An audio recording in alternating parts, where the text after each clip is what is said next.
Olá, sexto ano, bom dia. Sextou, né? Hoje é sexta-feira.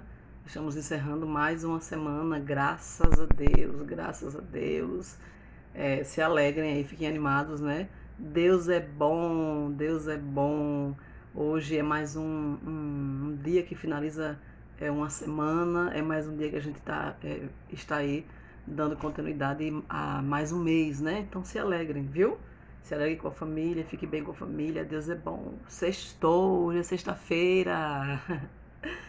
Tudo bem, gente, com vocês? Então, na aula de hoje de história, o que é que nós vamos fazer? Visto que nós temos apenas um conteúdo, né, um capítulo para terminar e a gente já começaram um sistema de avaliação com vocês, nós vamos fazer o seguinte: eu quero fazer com vocês hoje uma recapitulação do capítulo 11. Por quê, professora? Porque, entre outras coisas, penso que vai ser bom para vocês também. Por quê?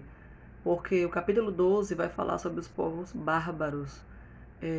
Então, você não vai ver eu falando, né, quase que nada de Roma, Grécia. Então, e eu quero que a gente hoje faça dê essa volta, né, para recapitular, para lembrar a questão de Roma nesse processo aí do Império já.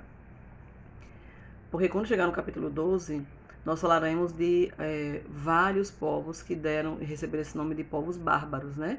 Que é o último capítulo do livro de vocês. E aí nós falaremos como é que eles conseguem, por exemplo, deixar de ser chamados de bárbaros depois de um tempão e são reconhecidos como povos mesmo, né? A exemplo, nós vamos ter os érulos, os vândalos, os anglo-saxões, né? Entre outros, né? Esses são alguns nomes que alguns desses grupos vão receber e outrora eram chamados muito de bárbaros, né? Bom, gente, enfim. Professora, o capítulo 12 tem a ver com o que a gente vinha falando, vai dar prosseguimento? Vai, porque exatamente são esses povos, né, que vão, durante um tempo, querer entrar no Império Romano e vai conseguir adentrar depois, né? E daí, então, esses povos se espalham quando nós vamos ter aí a questão do Oriente, Ocidente e Oriente, né? Mas enfim, né? Eu quis só dar essa explicação e já dar um pouco, né, do que nós iremos falar a partir da próxima aula, terça-feira, portanto, sobre esse capítulo 12, tá bom? Então, como nós vamos recapitular, primeiro eu quero que você lembre, né? Aliás, antes de voltar para cá, quero que você já veja aí a questão da atividade, que foi uma outra nossa aula que nós falamos, nós explicamos sobre essa aula. Tivemos exercícios no livro de vocês, falamos sobre a Pax Romana, o Edito de Tessalônica, o Edito de Milão. Né? Então, espero que tenham feito, porque isso que vai ajudar muito vocês, certo? Bom, esse capítulo 11 fala, sim, né, do Império Romano, e são essas coisas, né?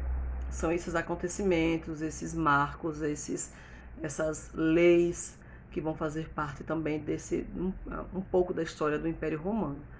Primeiro, lembrando que esse capítulo 11, que a gente começa a partir da página 127, ele vai ser a fase adulta de Roma, né?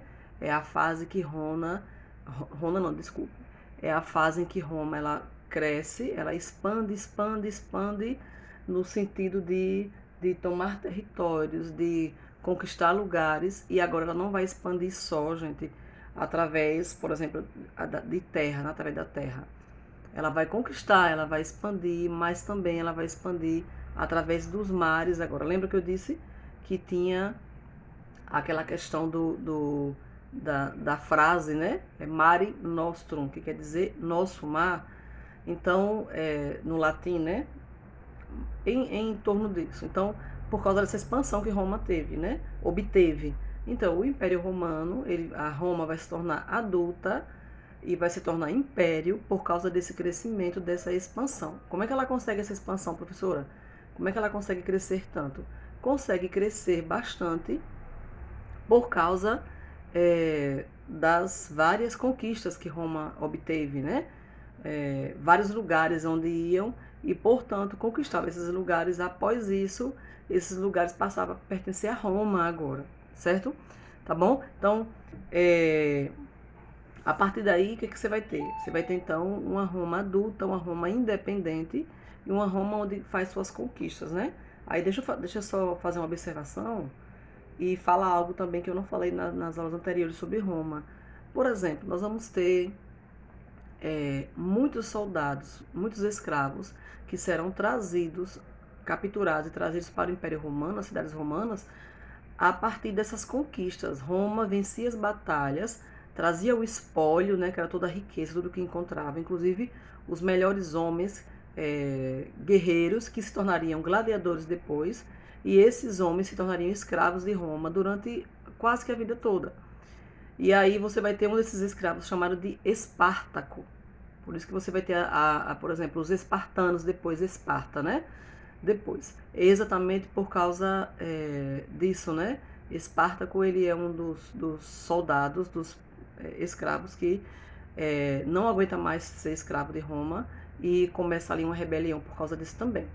Isso faz parte também do período romano, certo? Eu vou dar uma pausa, voltaremos na outra aula então, né? Não saia daí, viu? Já já a gente